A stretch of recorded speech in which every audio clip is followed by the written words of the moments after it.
बच्चों, पिछले वीडियो में हमने चर्चा शुरू की थी वैश्वीकरण की। हमने वैश्वीकरण के बारे में जाना, वैश्वीकरण के आर्थिक, राजनीतिक और सांस्कृतिक प्रभाव के बारे में जाना। इस वीडियो में हम जानेंगे भारत और वैश्वीकरण के बारे में कि भारत पर वैश्वीकरण का क्या प्रभाव रहा, भारत वैश्वीकरण की दृष्टि से अपने आप को कहाँ रखता है और वैश्वीकरण के इन प्रभावों का भारत में कितना विरोध और कितना समर्थन हो रहा है। हम चलते हैं थोड़े से ऐतिहासिक पहलू की ओर। पहले भी हमने बात की थी कि वैश्वीकरण इतिहास के हर काल में मौजूद रहा था। वैसे ही भारत में भी वैश्वीकरण हमेशा से मौजूद रहा था, लेकिन अंग्रेजी शासन की अधीनता के बाद में भारत ने संरक्षणवाद का तरीका अपनाया, क्योंकि अंग्रेजी शासन की अधीनता के कारण भारत के संसाधनों का दोहन हुआ और भारत एक कहीं की गरीब राष्ट्र आज़ादी के वक्त था। तो चलिए जानते हैं भारत और वैश्वीकरण।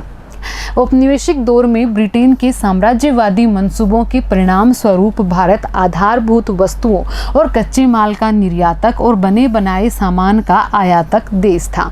ये हमने पहले भी बात की थी कि जो महाशक्तियाँ थी, जो कि शक्तिशाली राष्ट्र थे, वो अपने निज स्वार्थों के कारण राष्ट्र को उपनिवेश बनाते थे, उनके संसाधनों का दोहन करते थे। तो वही भारत के साथ हुआ था। भारत का कच्चा माल वहाँ जाता था और वहाँ से बना बनाया सामान अर्थात बने बनाए सामान का आयातक राष्ट्र भारत था और जिसके काफ़ी नकारात्मक प्रभाव भारतीय अर्थव्यवस्था पर पड़े थे। आज़ादी हासिल करने के बाद ब्रिटेन के साथ अपने इन अनुभवों से सबक लेते हुए हमने फैसला किया कि दूसरे पर निर्भर रहने की बजाय खुद सामान बनाया जाए। और जैसे ही हम आज़ाद हुए और हमने देखा कि कच्चा माल वहाँ जाने से, बना बनाया सामान आयात होने से हमारी अर्थव्यवस्था है वो हमेशा नुकसान में रहती है, तो हमने इस बात से सबक लेते हुए ये तरीका अपनाया गया कि जो भी उपयोगी सामान हैं, जो भी सामान यहाँ चाहिए ज़रूरत का, वो सामान हम अपने देश में ही बनाएंगे। और इसे भारत की संरक्षणवाद की नीति कहा गया। दूसरे देशों को निर्यात की अनुमति नहीं, ताकि हमारे उत्पादक उन्हीं चीज़ों को बनाना सीख सकें। हमने दूसरे देशों में बनी वस्तुओं को अपने यहाँ आयात करने को अनुमति नहीं दी, अर्थात दूसरे देशों को अपने देश में निर्यात करने की अनुमति भारत ने नहीं दी, ताकि यहाँ के जो उत्पादक हैं वो चीज़ों को बनाना सीख सकें और उनकी चीज़ें हैं वो बिक सकें।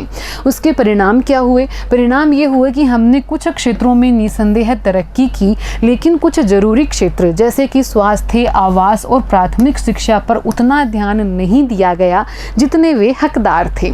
आर्थिक वृद्धि दर धीमी रही, इसलिए 1991 में वित्तीय संकट से उबरने और आर्थिक विकास की ऊंची दर हासिल करने की इच्छा से भारत में आर्थिक सुधारों की योजना शुरू हुई। इसके अंतर्गत विभिन्न क्षेत्रों पर लगाई गई बाधाएं हटाई गई, जिसमें व्यापार और विदेशी निवेश भी शामिल है। 1991 में हमने अपनी नीति की समीक्षा की और हमने थोड़ा परिवर्तन उसमें किया, जिसमें हमने जो विभिन्न क्षेत्रों पर लगाई हुई बाधाएं थी उनको हटाया, जिसमें व्यापार और विदेशी निवेश भी शामिल है। अर्थात 1991 में हमने व्यापार के लिए, कहें कि विदेशी व्यापार के लिए और विदेशी निवेश के लिए अपने रास्ते खोल दिए थे। तो वैश्वीकरण का प्रतिरोध भारत में हुआ। वामपंथी आलोचक और दक्षिणपंथी आलोचक दोनों ने ही अपने अपने तरीके से वैश्वीकरण का विरोध किया। वामपंथी आलोचक का कहना था कि वैश्वीकरण के कारण राज्य के कमजोर होने से गरीब के हित की रक्षा करने की उसमें क्षमता नहीं रहती है। जैसा कि हमने वैश्वीकरण के राजनीतिक प्रभाव में पढ़ा था कि इससे राज्य की क्षमता में और राज्य के निर्णय लेने की क्षमता में कहीं ना कहीं कमी आती है। तो ये वामपंथी आलोचक कह रहे हैं कि राज्य इससे कमज़ोर होता है और इसलिए वो अपनी गरीब जनता के हित के लिए, गरीब जनता के कल्याण के लिए कार्य कर पाने में असक्षम होता है, या फिर उसके कार्य करने की शक्ति में कहीं ना कहीं कमी आती है। धनिक है वो और अधिक धनी होता है और गरीब और अधिक गरीब होता है। अगर हम दक्षिणपंथी आलोचकों की बात करें तो इन्होंने राजनीतिक, आर्थिक और सांस्कृतिक तीनों ही प्रभावों की चिंता वैश्वीकरण के कारण की है। ये कहते हैं कि राजनीतिक प्रभाव के अंतर्गत राज्य कमजोर होता है और ये एक चिंता की बात है। कमजोर होता राज्य और बाजार व्यवस्था के आधार पर निर्धारित होती आर्थिक और सामाजिक कार्य। साथ ही वे चाहते हैं कि आर्थिक प्रभाव हो, उसमें कम से कम कुछ क्षेत्रों में आर्थिक निर्भरता और संरक्षण संरक्षणवाद का दौर कायम किया जाना चाहिए, अर्थात आर्थिक रूप से पूरा खुलापन वैश्वीकरण के लिए नहीं होना चाहिए। आर्थिक रूप से संरक्षणवाद होना ही चाहिए, कुछ क्षेत्रों में ही भले ही। सांस्कृतिक प्रभाव की अगर बात करें तो वो कहते हैं कि इससे परंपरागत संस्कृति को हानि होगी और लोग अपने सदियों पुराने जीवन मूल्य और तौर तरीकों से हाथ धो बैठेंगे। तो यहाँ देखा हमने कि वैश्वीकरण का प्रतिरोध भारत में वामपंथी और दक्षिणपंथी दोनों ही आलोचक अपने अपने तरीके से कर रहे हैं और तीनों ही प्रभाव वैश्वीकरण के जो हैं उनका विरोध यहाँ किया जा रहा है। वैश्वीकरण विरोधी आंदोलन भी विश्वव्यापी नेटवर्क में भागीदारी करते हैं और अपने से मिलती जुलती सोच रखने वाले दूसरे देशों के लोगों से गठजोड़ करते हैं। तो ये भी तो एक वैश्वीकरण ही हो गया। जो वैश्वीकरण का विरोध कर रहे हैं, जो वैश्वीकरण का प्रतिरोध कर रहे हैं, वो प्रतिरोध करने वाले आंदोलक भी, प्रतिरोध करने वाले संगठन भी और वैश्वीकरण के लिए एक देश से दूसरे देशों में गठजोड़ बना रहे हैं। अपनी मिलती जुलती सोच वाले, अपनी मिलती जुलती भूमिका को निर्वाह करने वाले संगठनों के साथ मिल रहे हैं, गठजोड़ कर रहे हैं।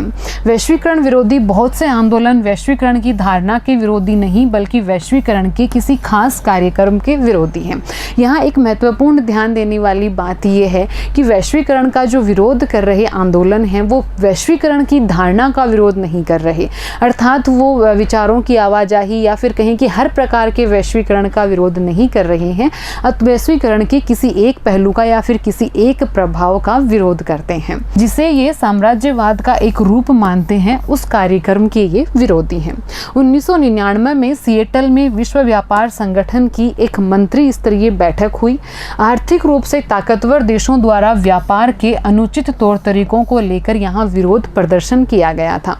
विरोधियों का तर्क था कि उदयमान वैश्विक आर्थिक व्यवस्था में विकासशील देशों के हितों को समुचित महत्व नहीं दिया गया है। इस बैठक के अंतर्गत जो विकसित राष्ट्र हैं, ताकतवर राष्ट्र हैं, उनके द्वारा जो व्यापार के तौर तरीके अपनाए जाते हैं उन तौर तरीकों का विरोध हुआ। और क्या विरोध हुआ कि जो उनके व्यापार के तौर तरीके हैं वो विकासशील देशों के हितों को महत्व नहीं देते हैं। वो विकासशील देशों के हितों को महत्व ना देकर विकसित राष्ट्रों के व्यापारिक हितों को महत्व देते हैं। नव उदारवादी वैश्वीकरण के विरोध का एक विश्वव्यापी मंच वर्ल्ड सोशल फोरम है।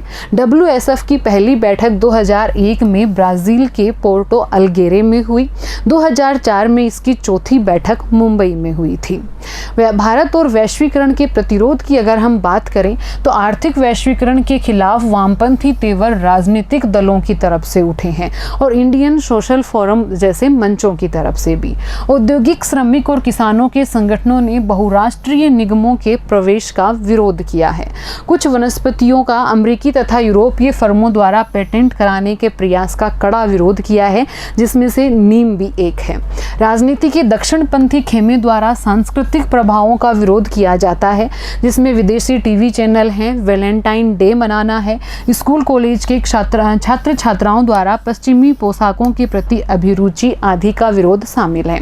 मतलब कि भारत में हम अगर वैश्वीकरण के विरोध की बात करें तो जो राजनीतिक दल हैं, जो वामपंथी तेवर वाले राजनीतिक दल हैं, वो विरोध कर रहे हैं। इधर दक्षिणपंथी खेमे के हैं, वो सांस्कृतिक प्रभावों का विरोध कर रहे हैं।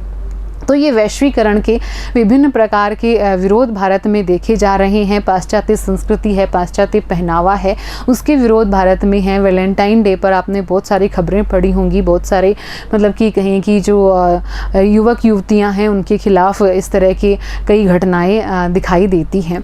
तो ये वैश्वीकरण का प्रतिरोध भारत में देखने को हमें मिला है। लेकिन निसंदेह वैश्वीकरण एक ऐसी अवधारणा है, जिस तरह से आज ये पांव पसार रही है, जिस तरह से सूचना क्रांति है, इसके प्रभाव से बचा नहीं जा सकता है। लेते हैं क्वेश्चंस। पहला प्रश्न है WSF क्या है, इसकी प्रथम बैठक कहाँ हुई थी? बहुत आसान सा आंसर है। भारत में वामपंथी खेमे द्वारा किस प्रकार के वैश्वीकरण का विरोध सर्वाधिक किया जा रहा है? तो ये भी आपको देखना है कि दक्षिणपंथी खेमे द्वारा किस प्रकार के प्रभाव का विरोध किया जा रहा है और वामपंथी खेमा है उसके द्वारा वैश्वीकरण के किस प्रकार के प्रभाव का विरोध किया जा रहा है। आप दोनों ही लिखिए, एक सारणी बना सकते हैं आप कि वामपंथी खेमे द्वारा किस प्रकार के वैश्वीकरण के प्रभाव का विरोध होता है और दक्षिणपंथी खेमे द्वारा किस प्रकार के वैश्वीकरण के प्रभाव का विरोध हो रहा है। धन्यवाद।